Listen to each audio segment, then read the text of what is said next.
whilst I was going through this process of reflecting on things, he saw me in a bit of a state, and he said, "Are you okay? You look a bit down."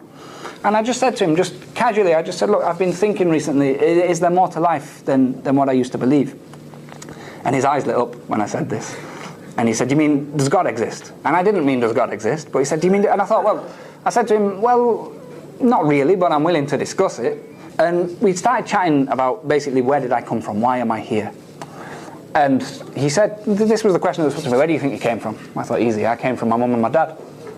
He said, okay, where did they come from? My grandma and my granddad, where did they come from? Okay, we came from the monkeys. This is what I was thinking at the time. We came from monkeys, evolution, so on and so forth. Now I thought, okay, I'll just throw them with the evolution argument. They didn't even entertain the evolution discussion. They said, okay, let's assume, for argument's sake, that even if there was such a thing as evolution, what starts that? The Big Bang starts that. Okay, what starts that?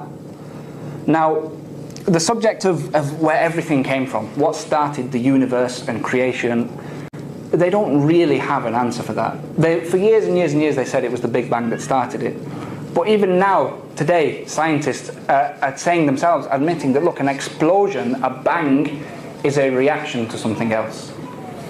It's a reaction. So something has to have come before. Therefore, that wasn't the start. There was something prior to that.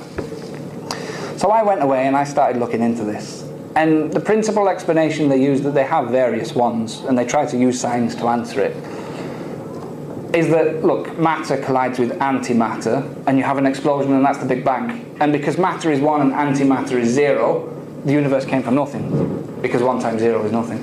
Now I saw that and I thought, right, look, that's a very clever bit of science. That's really clever, whoever thought of that. But then what struck me is that, look, brothers, if we were to go outside now, we'd be crazy to do it because it's snowing, but if we were to go outside now and say, right, let's have a game of football, would we sit around and say, right, look, the ball goes into the net once, that's 1 goal. It goes into the net twice, that's 2 goals. If you tackle him and break his leg, that's a foul, it's a red card. Offside, none of us really know what that is, but offside, would we start going through the rules and explaining them? No, we wouldn't. Why? Because we already know them. We already know the rules to football. Now, if matter collides with antimatter and then there's a Big Bang and that creates the universe, what that means is that the rules of the universe were in place before the universe existed, which is impossible. Who wrote the rules? They have to have been decided by something else. So, on that premise, you understand that, look, this can't have been the beginning, there has to be something prior to that. And you can keep going and going and going, that, look, whatever created this thing, created by this thing, created by and you just go on and on and on, until you come to a realization that, look, whatever came at the beginning, whatever started it all, by definition can't have been created by something else. Because if it was, then it wasn't the start. So the premise that you take that argument on then is that, look, if this thing that came at the beginning wasn't created by anything else, there are only 2 explanations. Number 1, it created itself, which is ridiculous. You can't decide to create yourself if you don't exist. And just like if you're asleep, you can't decide, right, I'm going to wake up now. It's not possible. You're not in control. So you can't create yourself, which means there's only one possible explanation. This thing was there all along. It didn't have another creator. It didn't create itself. The only explanation is that it was always there. No beginning, no end.